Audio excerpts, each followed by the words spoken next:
estas granulomas que nos daban una insuficiencia cardíaca y por ende la presentación clínica de lo que es los soplos.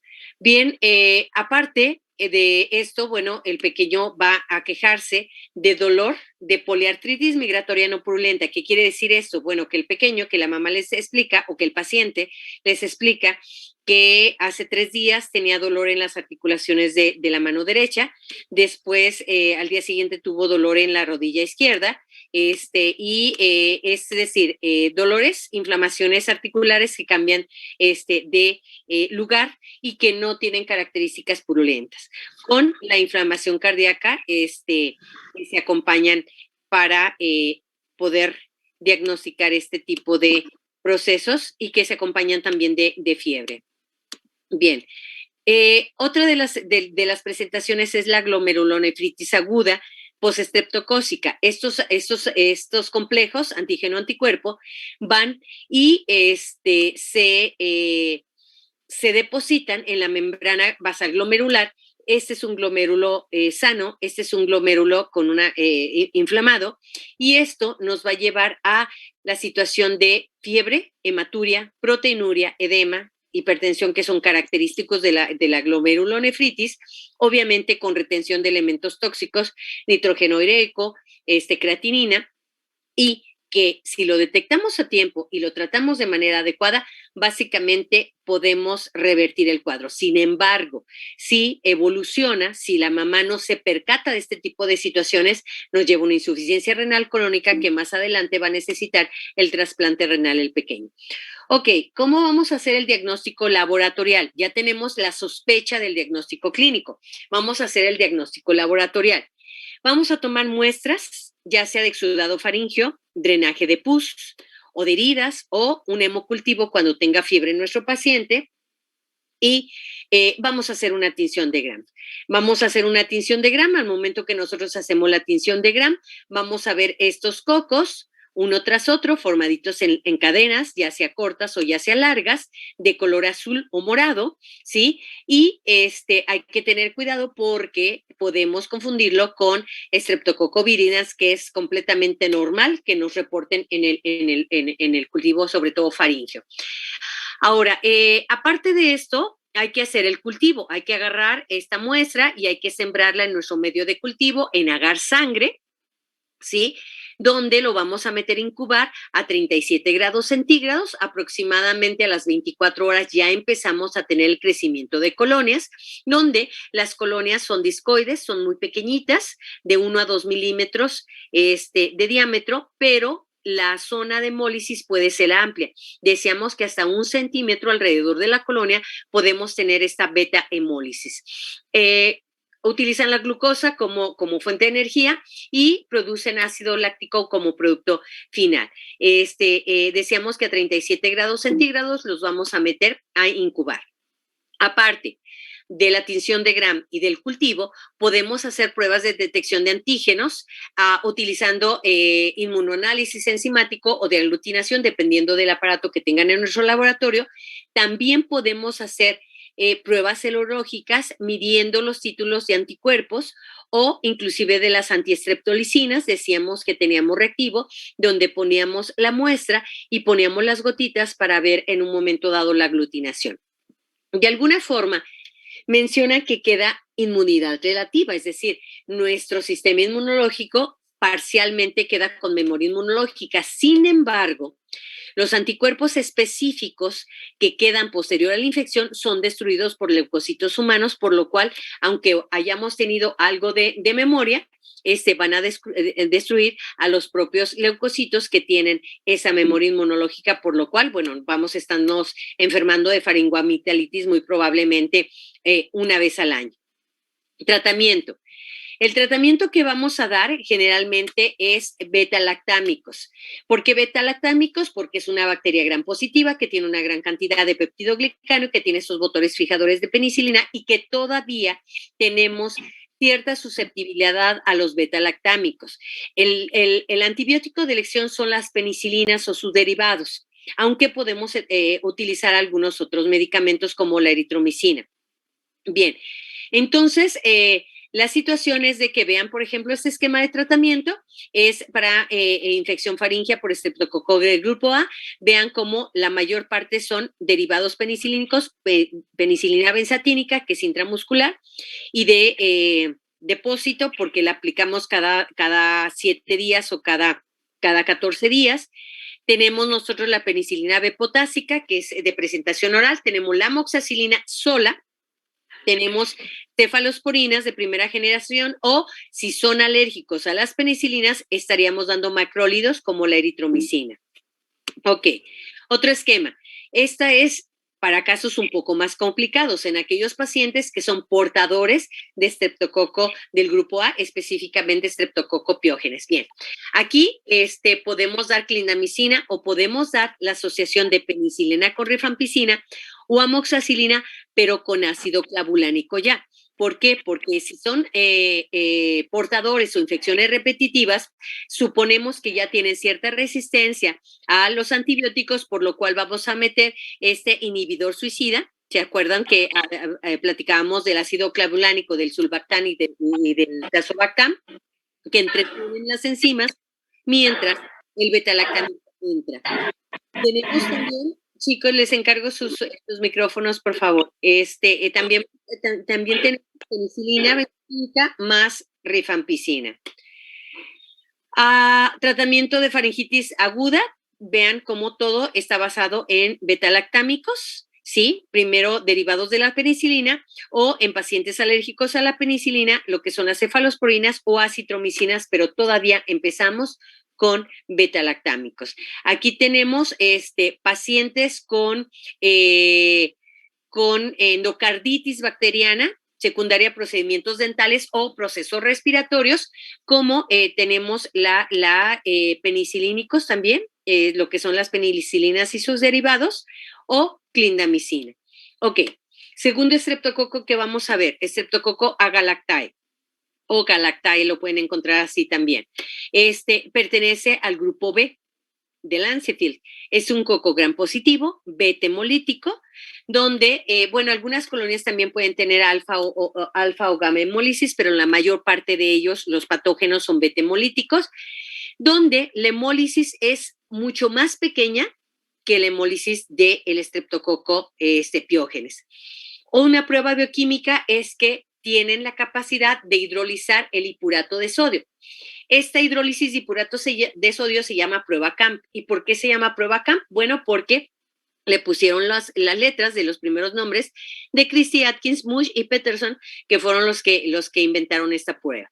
Bueno, ¿dónde encontramos al estreptococo galactae? Básicamente en vagina y en porción baja del tubo digestivo. Es parte de esta probiota en estos lugares. Recto, ano y vagina están colonizados.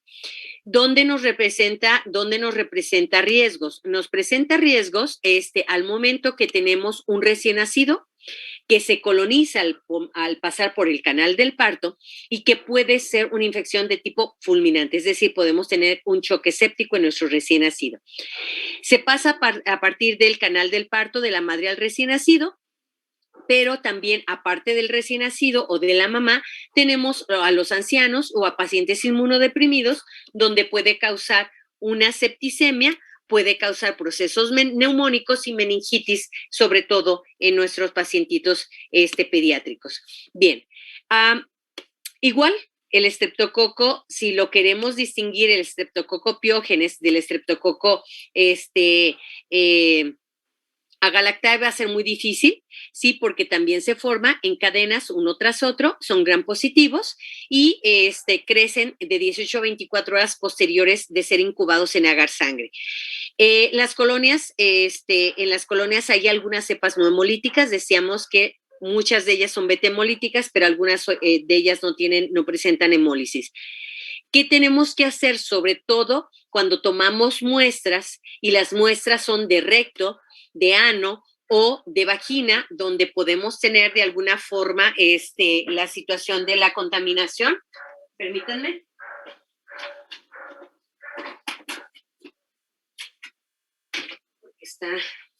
No sé si interfiere mucho el sonido del perrillo que está ladrando por ahí afuera, pero bueno, ¿qué vamos a hacer? Tomamos una muestra vaginal, le ponemos antibióticos como gentamicina, ácido narilíxico, colistina o cristal violeta, que inhibe el crecimiento de los bacilos gram negativos, por ejemplo, las enterobacterias que podemos recoger de recto ano, y esto nos va a hacer un cultivo selectivo. Bien, el Streptococcus agalactae presenta ese antígeno polisacárido característico que lo encasilla en el grupo B del Ancefil y tiene algunos antígenos polisacáridos específicos que también permiten su clasificación en diferentes serotipos. Las infecciones sistémicas pueden darse a partir de piel, de tejidos blandos, de vías respiratorias, pero sobre todo infecciones genitourinarias, que es donde tenemos una mayor colonización de esta streptococo. Características patogénicas, es decir, qué mecanismos de virulencia tienen. Ellas, el Streptococcus agalactae tiene hemolicinas, cápsula, ácido lipoproteico y hialuronidasa. La hemolicina obviamente lisa en las membranas citoplasmáticas de las células sanguíneas, específicamente los eritrocitos. La cápsula le permite resistir a la destrucción por las células fagocíticas. El ácido lipoproteico le permite la adherencia a los epitelios para poderlos invadir, y la hialuronidasa obviamente es la llavecita que abre la puerta, disuelve la sustancia fundamental del tejido conjuntivo para que pueda pasar. Grupos de riesgo, decíamos, la principal causa de sepsis entre nuestros recién nacidos es precisamente el Streptococcus agalactae del grupo B. Se dice que hasta el 2% de los recién nacidos son colonizados y que la infección se manifiesta en las primeras horas de vida. Usted, su pequeñito, al momento de nacer puede tener una APGAR de 8-9, de 9-10, y al paso de las horas empieza a presentar dificultad respiratoria, empieza a presentar fiebre, empieza a presentar signos, inclusive puede darnos una meningitis, cuya mortalidad es hasta del 10%, inclusive con tratamiento. Entonces, bueno, el hecho de que nosotros tengamos una mujer embarazada con el factor de riesgo de que había presentado infecciones urinarias repetitivas por el Streptococcus agalactae, eso nos puede llevar al diagnóstico o puede llevar al pequeñito a tener estas complicaciones durante el parto. Pero no solo eso, también con el mecanismo que decíamos, que una vez que sale el producto, es por vía cesárea obviamente, pero aunque sea por vía cesárea y después de sacar la placenta, siempre hacemos un alegrado manual, por así decirlo, con gasas para evitar los restos placentarios. Al momento de que se pueda contaminar, podemos tener esas situaciones. Ruptura prematura de membranas nos puede llevar a coriadmioitis, endometritis posparto, infección de la herida quirúrgica después de la cesárea o del tracto urinario. La bacteriuria, es decir, la presencia de bacterias por Streptococcus agalactae del grupo B durante el embarazo, se asocia con un mayor riesgo de parto pretérmino, de ruptura de membranas que decíamos, y probablemente un mayor inóculo vaginal que nos puede representar un riesgo para la salud de la madre y del bebé. Ok, otros grupos que no son las mujeres embarazadas y los recién nacidos fuera de este periodo posparto, las infecciones por Streptococcus agalactae se presentan como complicaciones en pacientes diabéticos, en pacientes con hepatopatías ya sea alcohólicas o por hepatopatías virales, cánceres, alteraciones neurológicas, insuficiencia cardíaca o renal, cualquier situación que nos lleve a un estado de inmunosupresión, donde las infecciones clínicas pueden partir de piel, de tejidos blandos, o inclusive no tener un foco séptico, un foco infeccioso aparente de donde se haya liberado este émbolo infeccioso. Nos puede dar endocarditis, nos puede dar meningitis, nos puede dar infecciones osteoarticulares. ¿Cómo vamos a hacer el diagnóstico? Bueno, el diagnóstico microbiológico, una vez que nosotros sospechemos del diagnóstico clínico, hay que solicitar la toma de muestras, ya sea de sangre, de líquido cefalorraquídeo, de orina, donde vamos a hacer la tinción y el hemocultivo correspondiente. En el recién nacido, ¿qué vamos a hacer? Aspirado gástrico, orina de nuestro paciente, superficies cutáneas. Sin embargo, ojo, una vez que el bebé nace, que sale de la cavidad uterina empieza en las primeras horas a colonizarse con la probiota que nos va a acompañar de por vida y que es parte de nuestro propio organismo. El hecho de que demostremos la presencia de Streptococcus agalactae del grupo B, bueno, no quiere decir que sea 100% la situación diagnóstica. Lo que nos puede llevar a la detección o al 100% de la seguridad es detectar los antígenos en sangre, en líquido cefalorraquídeo o en orina, es decir, en productos que normalmente no deben de tener estos antígenos y que puede ayudarnos al diagnóstico. Ahora, mujeres embarazadas, ¿qué tenemos que hacer? Pídanle su papá Nicolau, pídanle por favor sus exámenes generales de orina, por lo menos, no se lo vamos a estar pidiendo cada mes, obviamente, pero hay que pedirle 2 exámenes generales de orina o 3 exámenes en el primero, segundo y tercer trimestre, sobre todo en el tercer trimestre, entre la semana 35 a la 37, si es una paciente que ha estado con infecciones repetitivas, hay que solicitar una muestra vaginal o una muestra anorrectal para cultivo, ¿sí? Para una tinción de Gram. Pueden hacerse varias técnicas de cultivo específicamente para la identificación y podemos hacer la prueba de CAM para demostrar que es un Streptococcus agalactae. Ahora, perfecto, sale positiva nuestra paciente. ¿Qué carambas vamos a hacer? Está embarazada, ¿sí? Vamos a tratarla desde el primer trimestre de embarazo, no tiene caso. ¿Qué es lo que vamos a hacer? Mientras no nos dé una problemática de ruptura prematura de membranas o cualquier otra situación, hay que esperarnos hasta la última semana, prácticamente cuando nosotros tengamos a nuestra paciente y en labor de parto, empezar el antibiótico unas 4 o 6 horas antes del nacimiento, que la única medida eficaz actualmente aceptada en las guías de práctica clínica para interrumpir la transmisión vertical del Streptococcus agalactae y evitar la sepsis neonatal. ¿Con qué lo vamos a hacer? Ampicilina, penicilina o cefalosporinas, es decir, beta-lactámicos que no nos representan algún riesgo teratogénico para nuestro paciente y sobre todo porque ya estamos en las últimas horas a punto de que salga de la cavidad uterina. La administración durante todo el embarazo resulta ineficaz. ¿Por qué? Terminamos la fecha probable de parto de nuestra mujer embarazada es para el 18 de febrero y se termina el día de hoy, 11 de febrero, su antibiótico en estos días se vuelve a colonizar. Entonces, no tiene caso el hecho de tener este tipo de cuestiones. Penicilina G es el antibiótico de elección.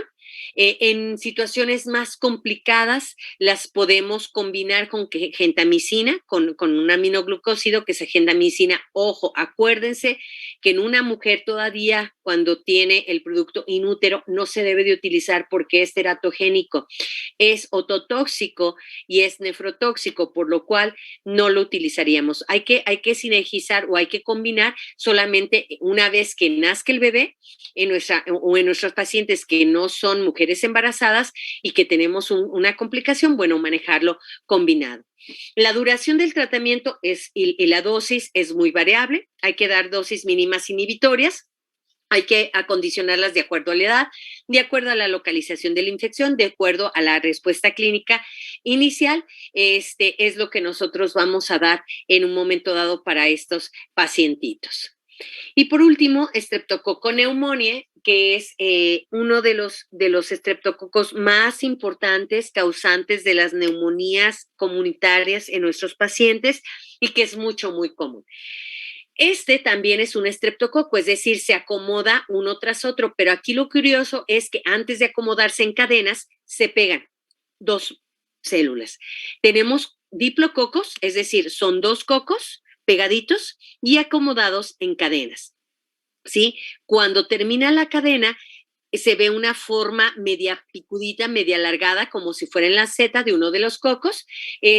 Una de las características o su principal mecanismo de virulencia es que tiene una cápsula de polisacárido que permite 2 situaciones. Dentro del huésped, dentro del cuerpo humano, evita la destrucción del coco, ¿sí? Lo protege, es como una especie de impermeable o de blindaje que no permite que lo fagociten o que lo destruyan con la fagocitosis, y esa misma cápsula nos sirve a nosotros en el laboratorio para la tipificación de antisueros específicos hacemos la prueba de hinchazón de cápsula, y esto nos permite saber que es un Streptococcus pneumoniae y también nos permite saber de esos más de 90 serotipos diferentes de polisacáridos, qué tipo de polisacárido es. Ahora, ¿dónde los encontramos? Vías respiratorias altas de seres humanos pueden causar neumonía, muy frecuente, causan sinusitis, muy frecuente, bronquitis, bacteremia, meningitis y otras infecciones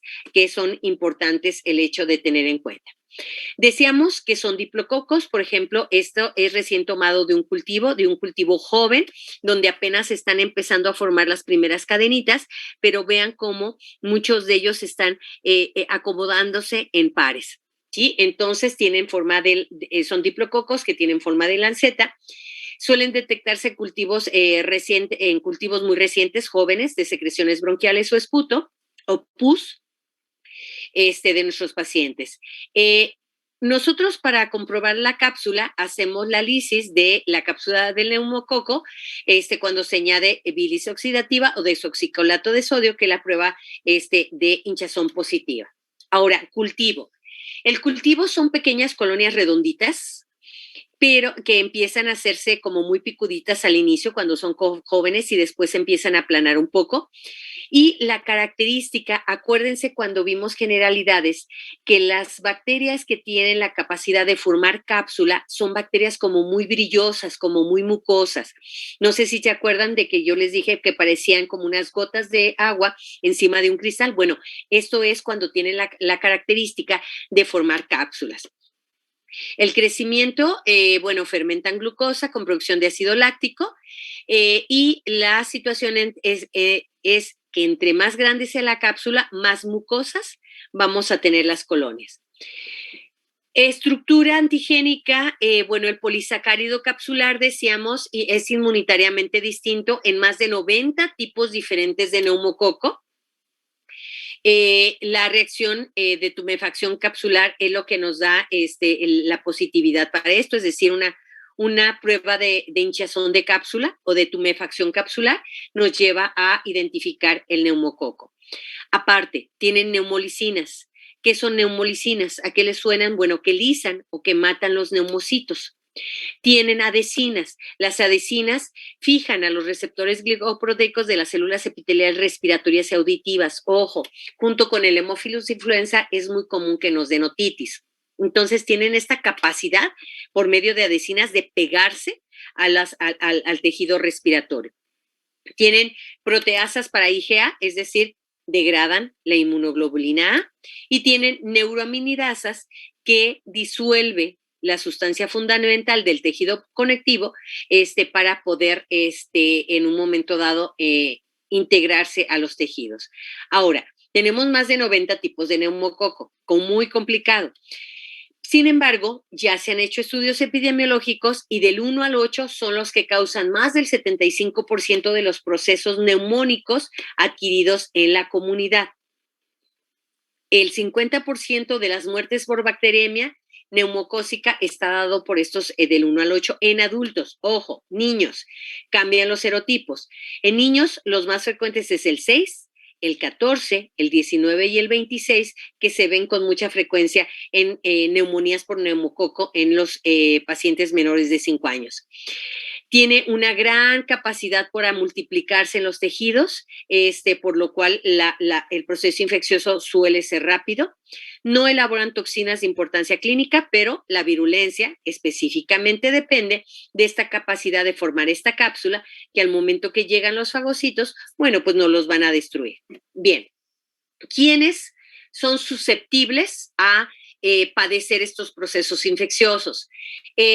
Se dice que si a nosotros en el aula nos tomaran una prueba para ver si estamos colonizados por neumococo o no, más del 70% de nosotros estarían colonizados con neumococo o tuvieron contacto con neumococo. Sin embargo, nuestra mucosa respiratoria tiene una gran resistencia natural y alguna bibliografía inclusive lo maneja como flora transitoria normal, entre comillas, de vías respiratorias altas. Hay procesos que nos van a predisponer para este tipo de situaciones. ¿Cuáles? Aquellos procesos que lesionan las células de la superficie del sistema respiratorio, como infecciones sobre todo virales. Nos dan un problema inflamatorio y posterior a eso, el neumococo aprovecha para proliferarse.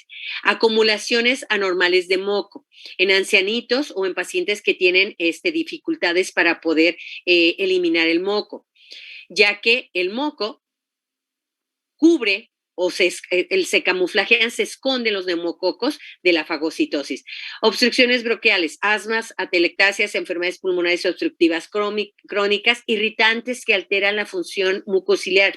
Un paciente que estuvo inhalando algún tipo de sustancia irritante, que estuvo en un incendio, hay que verificar porque el proceso neumónico secundario puede ser secundario, puede ser precisamente por este proceso inflamatorio inicial.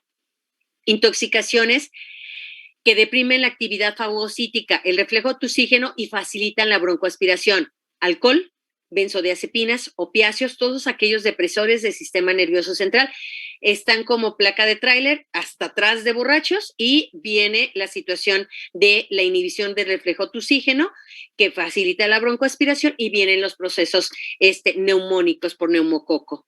Bien, alteraciones a nivel circulatorio, insuficiencia cardíaca que nos lleva a la congestión pulmonar, también nos puede dar una predisposición a el neumococo. Obviamente, situaciones de desnutrición, debilidad, anemias, hipoesplenismo o alguna otra proceso infeccioso. Fracturas de cráneo con fístulas. Cuando tenemos una fractura de base de cráneo, puede por continuidad contaminarse el parénquima cerebral o las meninges. Obstrucciones de la trompa de Eustaquio, chiquillos que pueden meterse objetos extraños y de ahí un proceso inflamatorio que nos lleva a una obstrucción. Defectos en la fagocitosis, neutropenia, asplenia, inmunodeficiencias, déficit de factores de complemento, cánceres, neuropatías, cirrosis, diabetes, lupus eritematoso, alcoholismo, etc. Ok. Una vez que entra el neumococo, ¿sí? Y se pega a lo que son los neumocitos, a nivel pulmonar empieza a producir un derrame de líquido, ¿sí? Que nos lleva a edema fibrinoso que va hacia los alvéolos.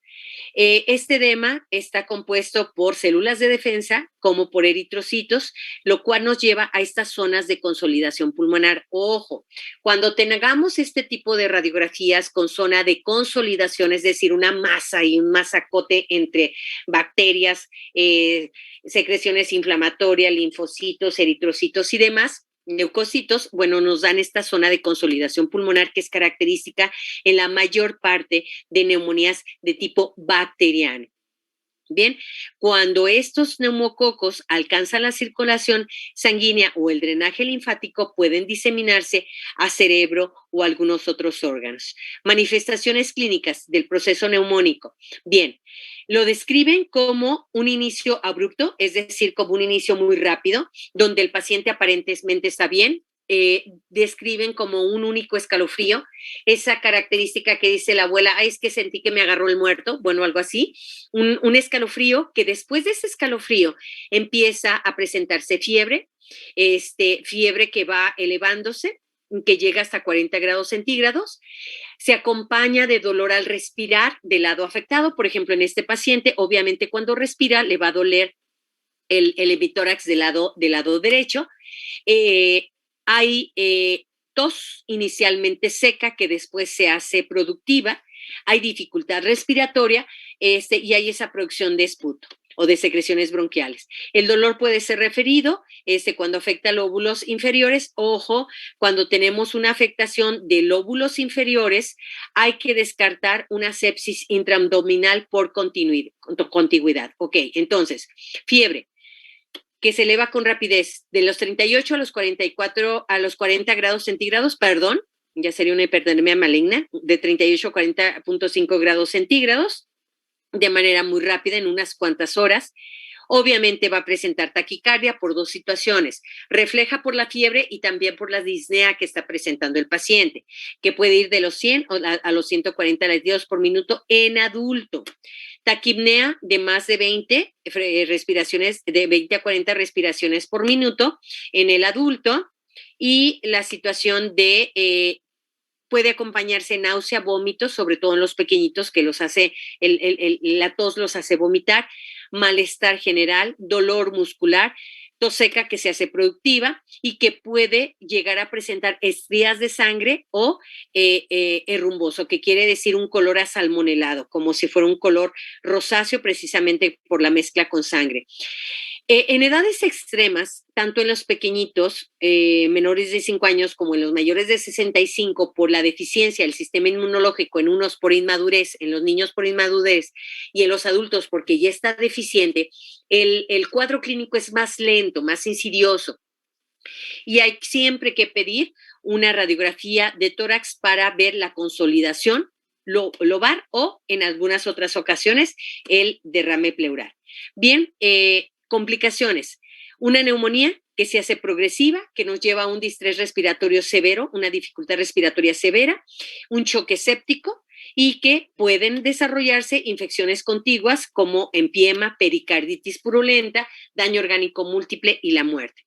Tenemos 2 radiografías aquí, la del paciente del lado izquierdo, es un paciente probablemente de edad adulta por la característica de la osificación, tenemos el mediastino ensanchado, pero vean los infiltrados pariliares que tienden a consolidarse en el lóbulo superior del pulmón derecho e inclusive en las bases pulmonares. Vean cómo tenemos una zona más blanquecina donde debe de estar oscura y esto nos puede llevar a imágenes de consolidación pulmonar.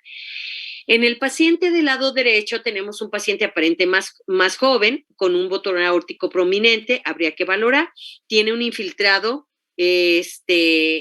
pariliar difuso, pero vean el ángulo costodiafragmático del lado derecho y vean cómo está perdido el ángulo costodiafragmático del lado izquierdo. Este es un derrame pleural que es pequeño, probablemente no haya necesidad de drenarlo, pero hay que tener en cuenta esto. Radiografías de pequeñitos. Este pequeñito tiene alrededor de unos 7 años, este pequeño tiene alrededor de 3 años. ¿Por qué? Por las características de las articulaciones.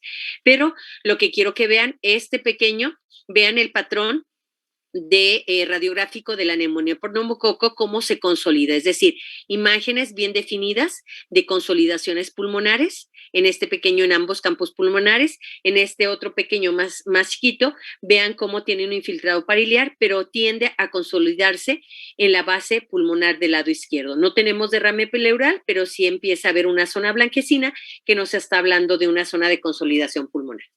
Otra presentación clínica grave es la meningitis. La meningitis por neumococo, porque se pasa a meninges por una sinusitis, por una otitis, por una faringoamigdalitis, por una neumonía o inclusive por una rinoplastía, ojo con eso, hasta el 40% de ellas pueden ser mortales aún con tratamiento. Mucho cuidado con esto porque es una situación de urgencia. ¿Cómo se presenta? Presenta fiebre elevada, ¿sí? Ataque al estado general, irritabilidad, el pequeño está irritable o en el adulto hay cambios de la personalidad. Hay cefaleas intensas, les lastima la luz, hay rigidez y dolor de cuello y nuca, que son los signos meningios. ¿Cómo los vamos a explorar los signos meningios? Bueno, esto lo van a ver en PROPE, pero lo vamos a mencionar rápidamente. Signo de Babinski, reflejo primitivo que en los recién nacidos está positivo. Nosotros pasamos un objeto como si quisiéramos hacerle cosquillas en la planta del pie al paciente adulto o mayor de 2 años y va a extender, ¿sí?, en la apertura de los dedos en abanico hacia la región dorsal. Es patológico. Aparte, el paciente está completamente rígido, le duele mucho la cabeza, no puede pegar la barbilla al esternón. Nosotros hacemos este signo, que es el de Brunzinski, que consta de 2 partes. La primera, acostamos a nuestro paciente en decúbito, el decúbito dorsal, donde nosotros, o boca arriba, nosotros queremos pegar la barbilla al esternón e inmediatamente dobla como arco reflejo las rodillas. Por otra parte, también se da esta situación cuando nosotros apretamos la sínfisis de pubis. Signo de Kerning, cuando nosotros igual colocamos al paciente de cúbito supino o boca arriba, nosotros doblamos la rodilla y posteriormente presionamos la rodilla para extenderla y hay una rigidez importante desde la cadera, lo que evita que extienda la rodilla. Este es el signo de Kerning, hay que hacerlo bilateral para poderlo demostrar. Aparte de esta situación, tenemos la bacteremia, que nos puede dar infecciones extrapulmonares, una artritis séptica, por ejemplo, ya hablamos de la meningitis, tenemos una artritis séptica, vean el tamaño de la rodilla, hay dolor, incapacidad de movilización y al momento que nosotros tomamos la radiografía, vean la densidad de tejidos blandos por detrás de la rodilla y vean por adelante de la rodilla, todas estas zonas negruzcas son el proceso inflamatorio de nuestro paciente. Ok, ¿cómo vamos a diagnosticar este paciente? Vamos a solicitarle pruebas, ya sea un hemocultivo al momento que tenga un pico febril, porque nos está indicando que hay bacterias circulando en sangre, un líquido cefalorraquídeo en caso de tener datos de meningismo o secreciones bronquiales, también llamadas esputo, para hacer una tinción de Gram y observar en un momento dado los diplococos o las pequeñas cadenas que van haciendo. Acuérdense que es un estreptococo que se pegan en dos, diplococo, formando cadenas. La prueba de hinchazón de cápsula, ¿sí? Con el antisuero específico, nos va a dar la prueba de hinchazón de cápsula y obviamente el cultivo en agar en sangre. Bien, hay vacuna para esto. Al personal de la salud nos piden en un momento dado, me piden perdón. Una disculpa. Hay vacunas que se dan en los extremos de la vida. Generalmente al personal de salud le piden que nos vacunemos contra el neumococo y la influenza. Y por otro lado, a los pacientes ancianitos también los pueden vacunar contra el neumococo. Nos protege de una complicación. ¿Sí? Puede darlos una infección de vía respiratoria hasta cierto punto leve, pero la situación es que nos evita una neumonía progresiva y la muerte de los pacientes, o en el caso de los menores, sobre todo la meningitis. Y bueno, ¿qué vamos a dar de tratamiento? Esto no nada más es en neumococo. Ojo, esto tienen que aprendérselo para todas las enfermedades de tipo infeccioso. Primero, sospechar el patógeno más probable. No tenemos la obligación de, con la pura sintomatología clínica, determinar qué tipo de patógeno es. Sin embargo, sí nos lleva una sospecha clínica. Hay que ver qué patógeno es más probable. ¿Por qué? Porque es el que está circulando ya sea en el hospital o ya sea en la comunidad. Hay que verificar las guías de práctica clínica o la información que haya de acuerdo a la resistencia de este microorganismo. ¿Por qué? Porque nos basamos en guías internacionales y la resistencia a antibióticos va a ser muy diferente de las bacterias que están en Estados Unidos, en Alaska, en Alemania, en Francia. Entonces hay que ver resistencias antibióticas de las cepas locales, factores de riesgo individual y comorbilidades. Hay que individualizar el tratamiento. ¿Es alérgico a ciertos antibióticos? Hay que valorar otros. Costo. Nos va a cumplir el costo. Tratamientos, penicilinas. Penicilinas, primera elección, quinolonas, las más recientes se pueden utilizar en aquellos que tengan resistencias, vancomicinas. Esquemas de tratamiento que no son penicilinas, clindamicina, eritromicina o cefalosporinas de segunda y tercera generación, eritromicina y clindamicina. Meningitis, cefalosporinas de segunda y tercera generación, aparte reposo en cama, líquidos adecuados, líquidos analgésicos para el dolor pleurítico, oxígeno si está desaturando nuestro paciente y radiografía de control. La radiografía va a verse normal hasta unas semanas posteriores a nuestro tratamiento. Con esto, chicos, termino el tema. Ya no tarda en cortarse la transmisión. Voy a tratar de cambiar de computadora para el martes para ver si es mi computadora, que lo dudo, y tampoco es mi internet, pero bueno, comentan que los resto de los maestros sí han tenido éxito en sus transmisiones. Voy a verificar de qué se trata. Nos veríamos el lunes para salud ambiental, chicos, y el martes para micro. ¿Hay alguna